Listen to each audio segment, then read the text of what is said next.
Hi, today's screencast is going to be in response to the question, how has your schooling and/or university education played an active role in constructing and reconstructing your views about race, culture, ethnic difference, and Indigenous peoples?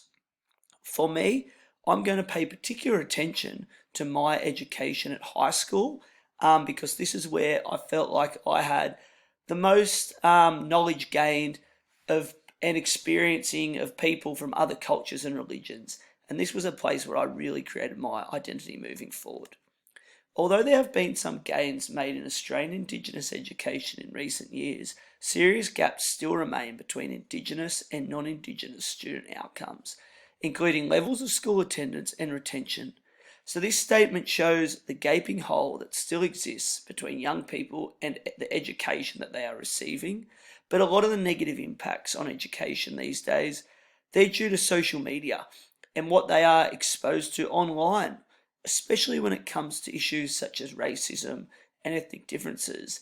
There's nowhere really to hide anymore. My personal experience, I was involved in a lot of sport as a young person, and due to this, I was around many Indigenous students, as well as people from other backgrounds and cultural backgrounds. I went to high school at Marsland College, which is a high school in the eastern suburbs. It's not a private school, it's just a school that attracts boys from the local area. Not a lot of people travel far to go there. However, it has a good reputation in the local community. As I say, right from year 7, I was around many Indigenous students, particularly in my rugby league teams, which I played all through my teenage years. Personally, I'm a white Australian, people would say. I've got blonde hair, blue eyes. I'm a very, people would deem me a typical Aussie. I've played a lot of sport, hang around the beach. Due to this, I've been very fortunate in that I've found it easy to fit in. I've had very few social problems. So I suppose you could say I'm spoilt in a way. I made lifestyle choices that were very stereotypical of a Sydney residing boy. And I think that my view has always been very positive of people of different ethnic and cultural backgrounds. I haven't spent heaps of time in my life really even thinking of people from other backgrounds because I was brought up by my parents in a way that was very fulfilling. It's always been a very welcoming life I've lived, and due to sport, I just have got on with life. Two particular reasons that I really highlight here that I think have made me have a positive outlook on people from other cultures and religions is the fact that all my friends are from all over the world, and I've probably also been naive to the fact that there is racism and things going on around me at stages in my life. I had an easy upbringing, you could say, so maybe this also influences that. I'm going to focus on a theoretical tool, ideology, and there's a view around that Indigenous people or students tend to be rough and more troublesome than other students. Ideology refers to the set of beliefs or opinions that have been formed about a group or an individual, and it's the way that something's often looked upon and viewed. And these ideas come from friends, parents, teachers, coaches and teammates. And ideology often is wrong, and it's not correct these days. The ideas that people form, and they become resistant to change. Personally, again, my view, I say, it's not been reconstructed so much, but it's been enhanced. My awareness is more alert than ever today, and this is due to my work at the Scots College over the past few years, where it's very important that I create an environment that's positive, somewhere where students feel really comfortable each day. I'm involved in the sport and the PDHPE, and I like to think I'm a very positive person. The ideology at that school, I would say, is that everybody gets involved and helps each other out. It's a place of wealthy students, you would say, but the core values of the school are that everybody is there to service others. At my high school, I was exposed to a range of different people that I hadn't been exposed to before. I went to a very local Catholic primary school, so it was at high school really where I branched out, and from day one, I can still remember the headmaster making everybody feel welcome and encouraging everybody to get involved in the school. So if you had any negative views on someone from another ethnicity or culture, it was very quickly kicked out of you because you were made to encourage everyone. And each week you were involved in sports with a number of, in particular, Indigenous students when it came to rugby league, which was something I was very passionate about. I think mentors play a crucial role as well in constructing your views, especially on how people are inclusive of other people. And in particular, there's one outstanding teacher that I had at school. I'm still in contact with this person today. I write on this slide that I recently reached out to him in regards to some troubles that I was having in my professional cricket career.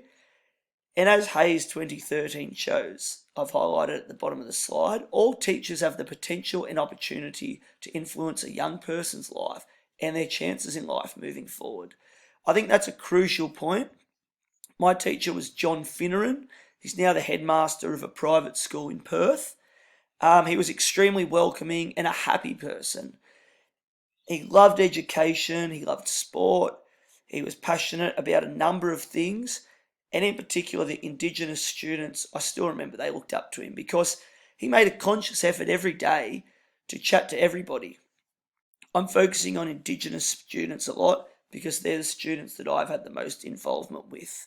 I've got a little clip here that I'm going to show about Greg Inglis, who's a rugby league player, and this just shows the impact he can have on young people. I'm a proud Indigenous man. I'm never afraid to say that. I'm not ashamed of who I am or where I come from. You look at any young kid, particularly an Indigenous kid, they look at GI and their eyes light up. Greg has always tried to do the right thing. He's had falls along the way, but he's managed to get himself back up again, dust himself off, and move forward.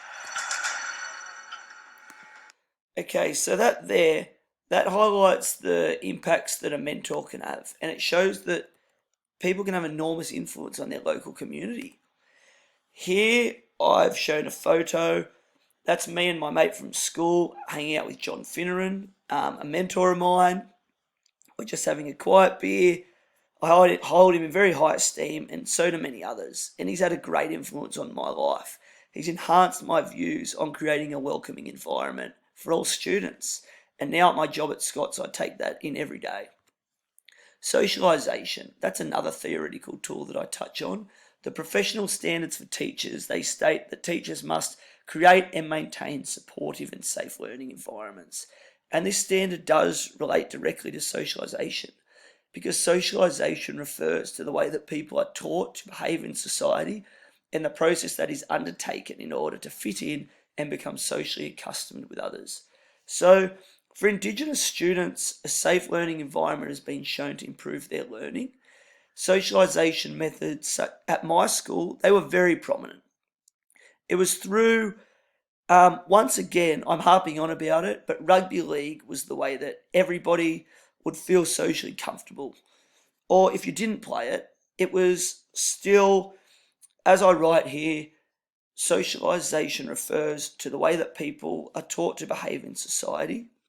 So the ideal looked upon at my school was that everybody shall get involved and share their talents. And at my school, everybody was constantly engaging with people from other ethnicities and cultures.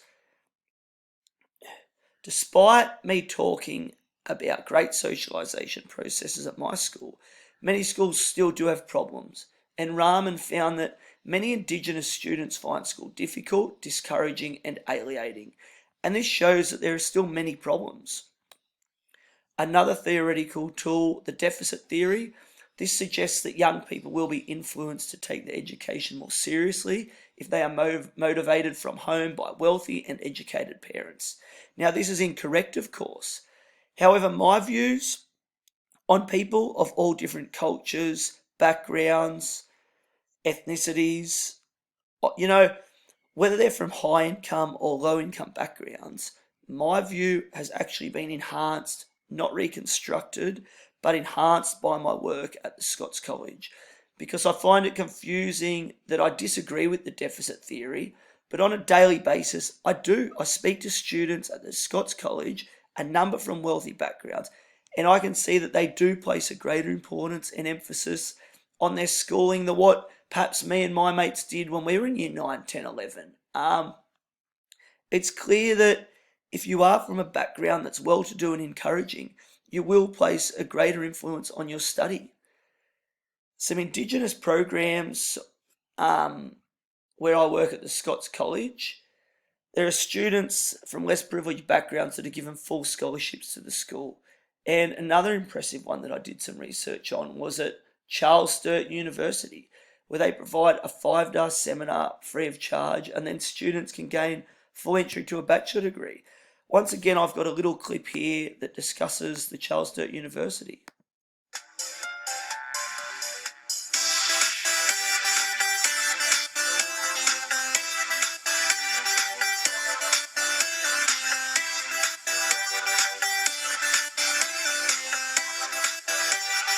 To meet like-minded individuals who come from the same culture as you and how you all want to go to university and achieve similar goals.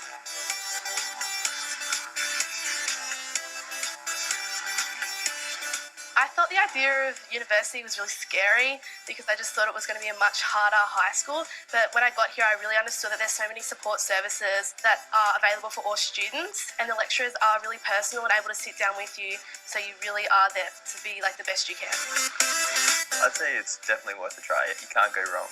If you like it, I know that it will benefit you a lot.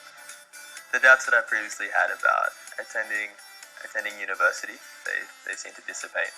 And the self-confidence I've gained through the support network, it's been great. I'd say go for it. It's a great opportunity to learn more about yourself and definitely realise your university opportunity. So that just shows there the great impact that these programs can have on young people. Moving on, social capital. This relates to relationships that are utilised in a positive way and are based around an idea that people can help one another. It refers to the way that someone may be able to provide a benefit to another person. And I lived overseas. I was a professional cricketer from 2012 to 2019. So I was very fortunate to spend a large part of those 7 years overseas. I saw varying forms of social capital every day because I shared a dressing room with 20 people. They were from all over the world. And, it encouraged people to get involved and get to know one another and to make the most of opportunities that you're provided.